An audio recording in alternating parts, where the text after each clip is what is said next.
want to introduce something new. We want to introduce a new discipline.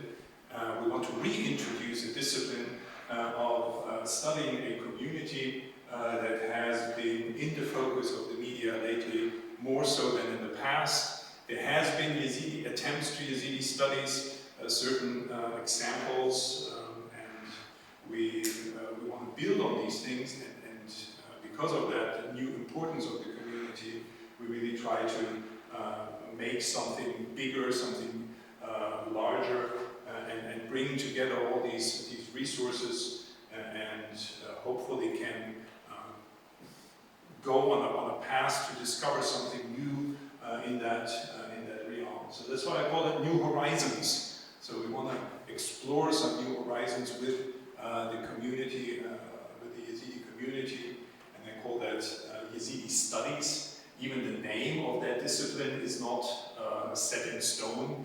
I know some colleagues, they call it a Yezidiology, which is, we have to find a good name that actually sticks. I mean, we do Arabic studies, we do Turkology, we do Kurdish studies, and I thought if we call it Yezidi Studies, so it can also differentiate a little bit from the other disciplines. So in this presentation, we want to give you a brief overview of the historical steps that has been done by our peers in the past.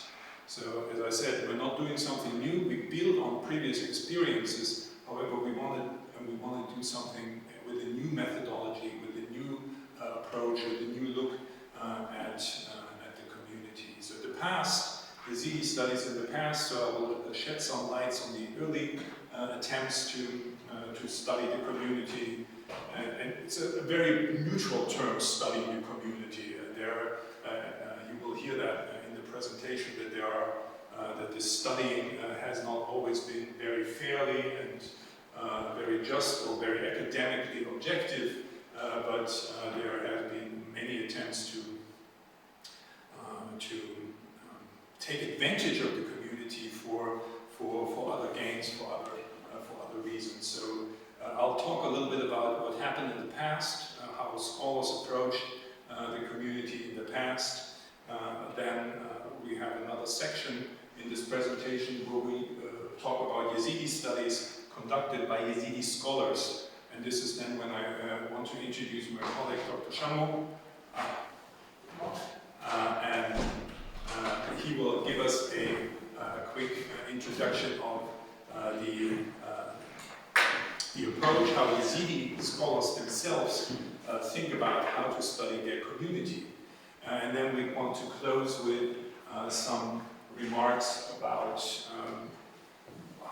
how we, as a community of scholars, see that this field can develop and can turn into something more institutional and something bigger in the future.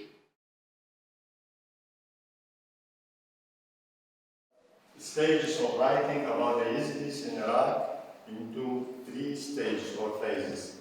First one started from 1930s to 1970s.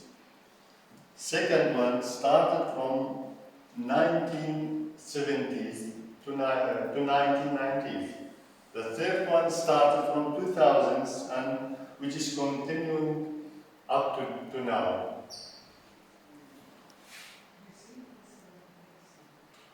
First stage, during this first stage, several books have been published by some of Arab-Iraqi scholars on the Yezidis. Those scholars generally were not objective in their studies on the Yezidis. They were denying Yezidism as an independent religion and were considering the Yezidis as an ignorant form of Islam or a sect, a stray sect rendered from Islam.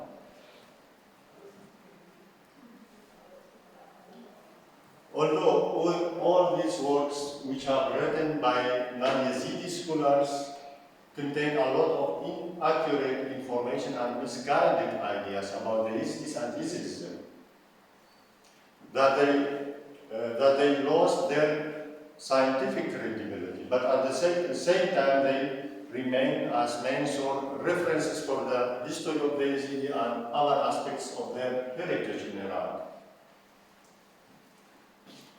Second stage, which I consider it one of the most important stages in the history of the Yezidi studies in Iraq. In this stage, the first generation of Yezidi scholars was raised. Therefore, the Yezidi themselves started to study their history, culture, and religious heritage. Here I would like to remember the Yezidi scholars. They were a few, so some of them died, and some others are still alive. So Qader Shammo, who I consider him the pioneer of the Yezidi intellectual movement in Iraq. We have also Qader Shammo is still alive, and Ido Babashir, then Saeed Sillum, Mamu Athman, and Haidar Azam. As we see, Yezidi voices are or were few, but this generation of Yezidi scholars played an important role in the field of progressing studies on the Yezidis. Perhaps, most importantly, perhaps encouraging the future generation of the Yezidis to pursue their education and pay much attention to the Yezidi studies and Yezidism. Despite of difficulties and several challenges that those Yezidi scholars were facing in their path of studying on the Yezidis at that time, they were able to publish some articles in some different local magazines and newspapers, which were Prof Al-Sha'bi, Shams Kurdistan, Galwan, Bayan, At-Ta'afi newspaper, and others. Besides of these articles, they were also able to publish two main books.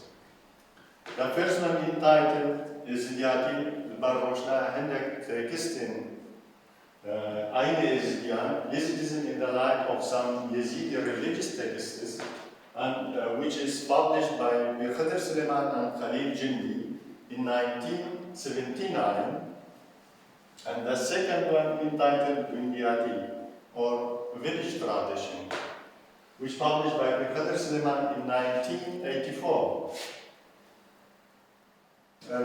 Those Yezidi scholars were able to preserve even a small part of their oral history and oral religious heritage in their publications.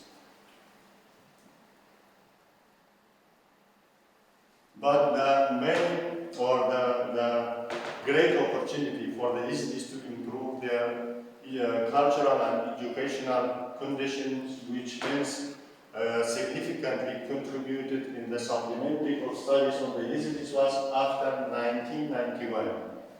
As a result of Kurdish uprising in Iraq, and the establishment of no-fly zone for the Kurds in northern Iraq, this uprising led to the liberation a small portion of the Yezidi community in North Iraq or in this part of Kurdistan. Therefore, they enjoyed some of their cultural, religious, and political rights. Most importantly, Yezidi intellectuals, both inside Iraq and in the diaspora, with the support of Kurdish regional government and Kurdish nationalist parties, established a Yezidi cultural and social center called Lavish in the city of Dor in 1993.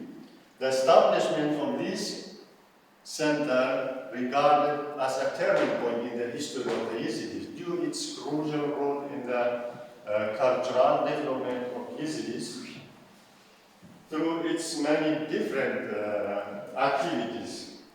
For example, workshop, conference, festivals, seminars, publishing different magazines, and also publishing books on the Yezidis in serial editions, as well as documenting the oral Yezidi heritage.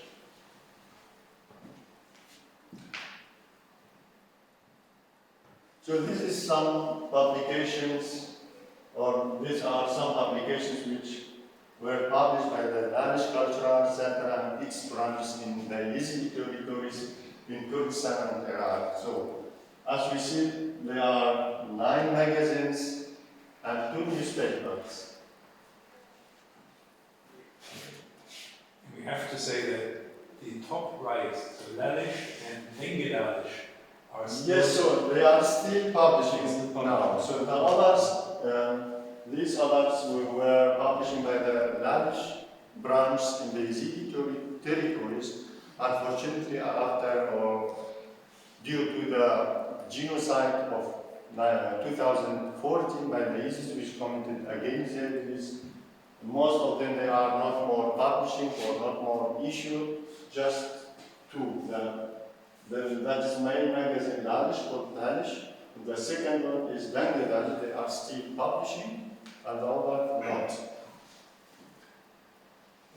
I can say Lalish Cultural Center, through its different activity, were able to contribute or to enrichment the studies of the Yazidis, as well as pave the way for the emergence of new generation of the Yezidi scholars. So, which I will talk about this new generation, but before I would like to remember or to refer to some main obstacles that the Yezidi scholars in this second phase were facing during their past writing on the Yazidis. So the first obstacle was writing on the Yazidis at that time forbidden by the Iraqi authorities. So especially if they did not comply with their policies, the authorities pursued these Yazidi scholars and educated elite, chased some of them, assassinated some, while some others obligated to go abroad or hide themselves in some places unknown to the authority. The second one,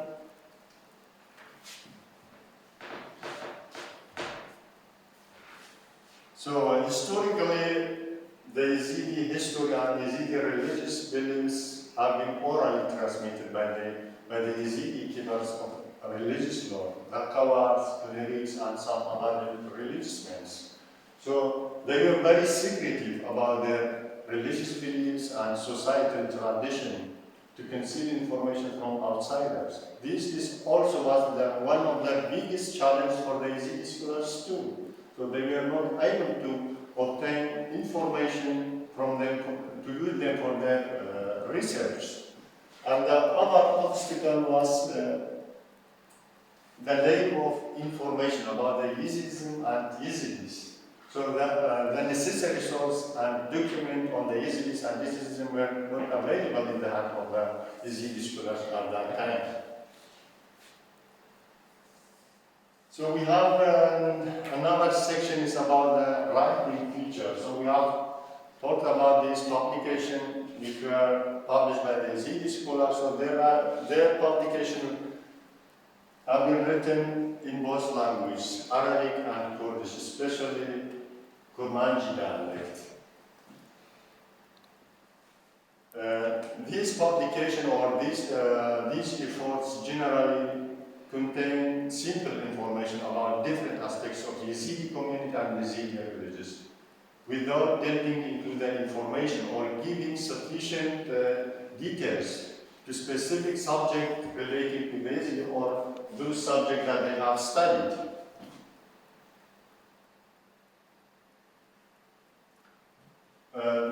Also, these reports were largely lacking systematic academic and scientific theories and methodologies. The third phase that I'm going to talk about is started from the 2000s and which is ongoing, and I think it will continue until the establishment of an institution affiliated with an accredited university that will target the studying of the Yezidism from interdisciplinary perspective and intersectional angles. The 21st century saw the rise of a new young Yezidi scholars who are studying the Yezidis and Yezidism from various academic angles. They started for the first time to write their scientific projects at the universities on the subjects relating to the Yezidis. They started to write their master's and PhD thesis on the Yezidis.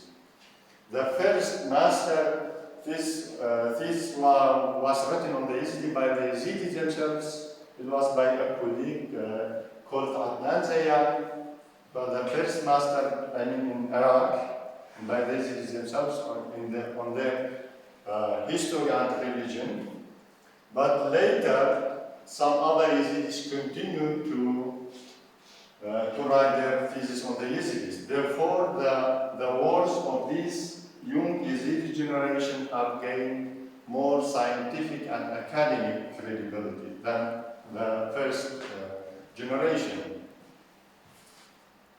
So here we have, due to time constraints, so I will not refer to all these works which was written by this young generation of Yezidi students. I'm going just to focus on my own publication as an example for this generation. So I start writing on the Yezidis in about 15 years ago. My beginning was with writing some articles on the Yezidis in some different local magazines and newspapers, especially Lunch magazine. Then later, soon I started to write books with other authors as a co-operative work. So my first book was published in 2009, which entitled Masakil Yezidi الفرمانات وحملات الإبادة ضد الكرد اليزيديين عبر التاريخ. It means Yazidi tragedy, genocidal campaigns against the Yazidis throughout history. So this book dedicated to the Islamic genocidal campaigns against the Yazidis, from the arrival of Islam to the region until 2007. So one chapter of this book dedicated to the Yazidi social and religious structure. It talks about how consists this society in Iraq.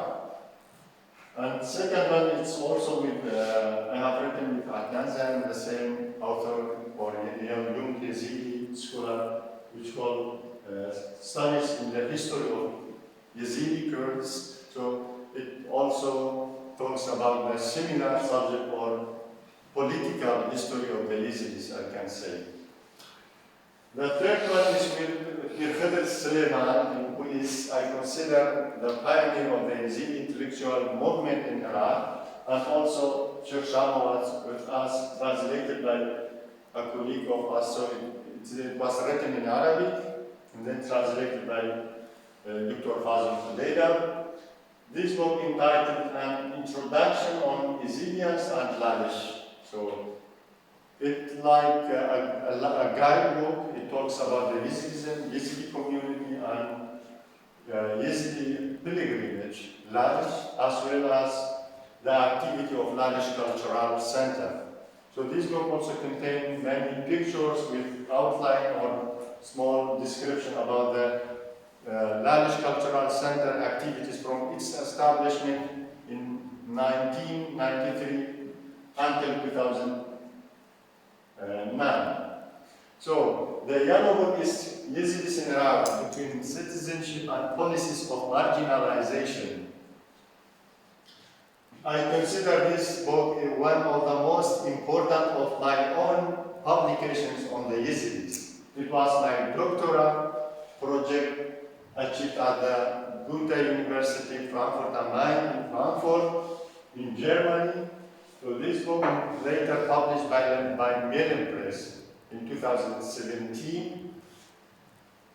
First chapter of this book dedicated to one of the most controversial subjects, which is the Yezidi identity.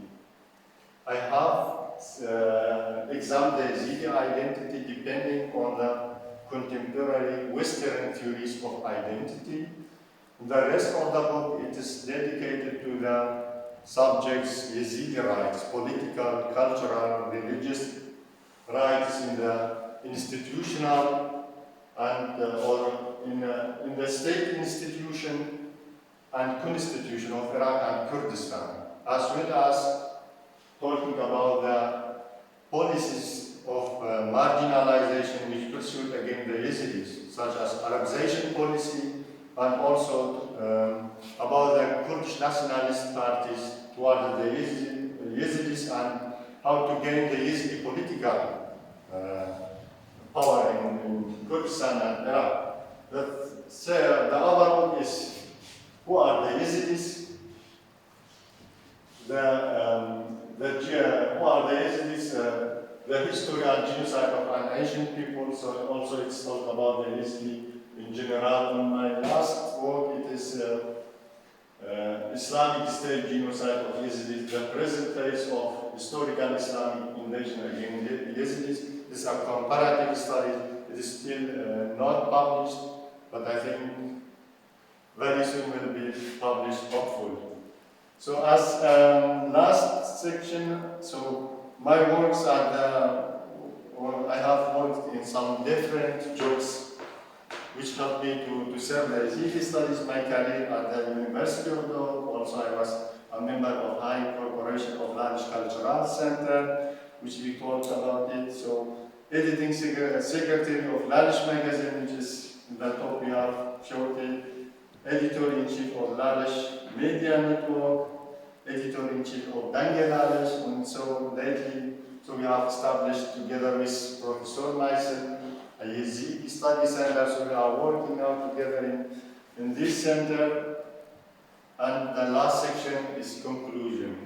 Briefly, I can say, so those Yezidi scholars during the past periods were able to preserve main part of their oral history and heritage, but the latest genocide of ISIS in 2014 brought to the light the lack of knowledge and information about the Yazidis and the need for the institutionalized research. This is one of our main goals, or as a Yezidi Studies Center. So that's all what I wanted to present today. Thank you very much for your attention.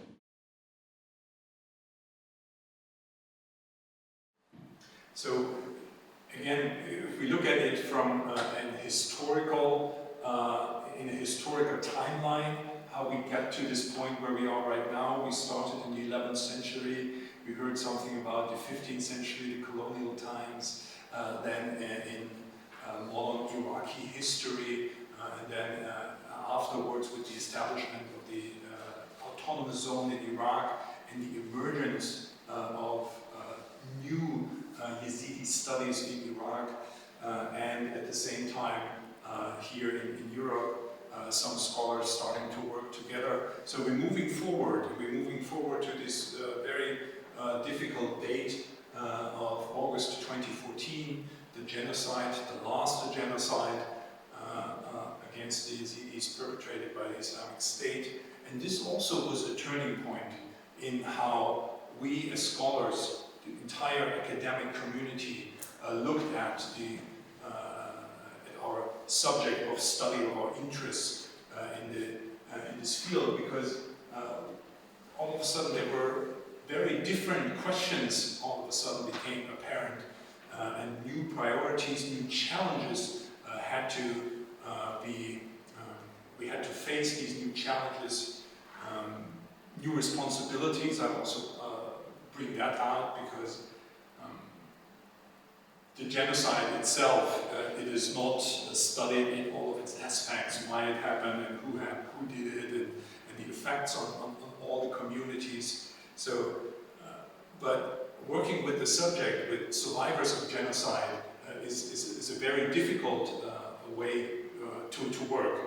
And many of the academic scholars, they lack proper training, for example, to interview a genocide survivor. So this is very difficult, and it requires us to do more. We have a responsibility to conduct ethical research and to work properly with our interlocutors. And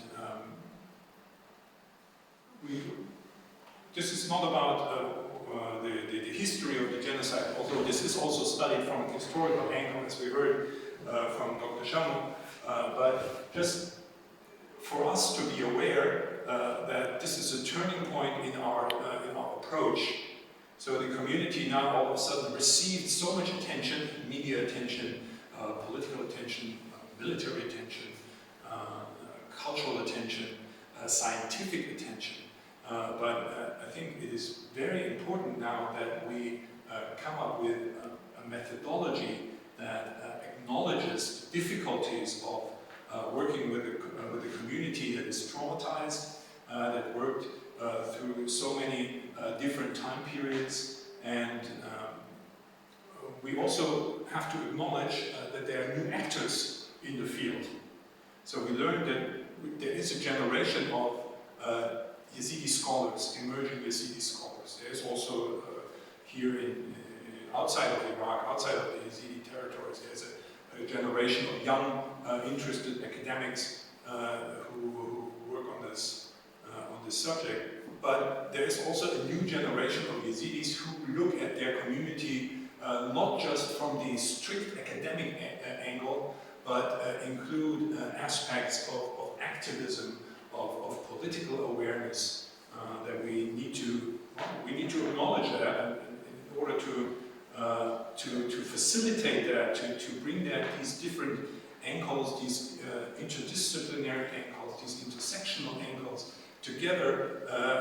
We really believe that it is time to that we figure out a way to concentrate these efforts, to bring these isolated scholars, these new groups of interested people, activists together, and give them a home, give them an institution where they can pursue their research and their work.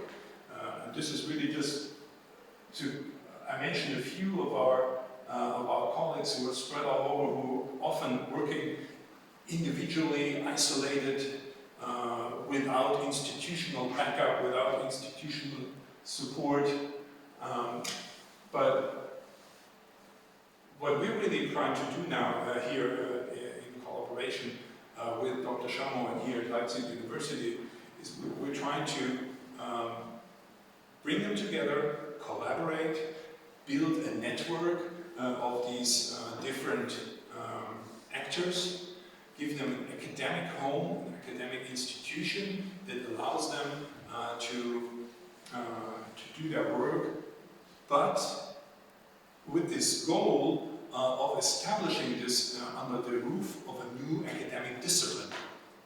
And so this, you heard that there are so many different approaches to studying this community, from the early Muslim heretical scholars to the Christian missionaries to the colonial officers to efforts, Yazidis, indigenous Yazidi efforts, and then new Western efforts, trying to all work on an agenda, but based on what we might call contemporary methodologies, a research agenda that reflects the needs and the requirements of how academic research is conducted today. And for that, we're envisioning a study center that could work on all these different approaches or in order to institutionalize that idea.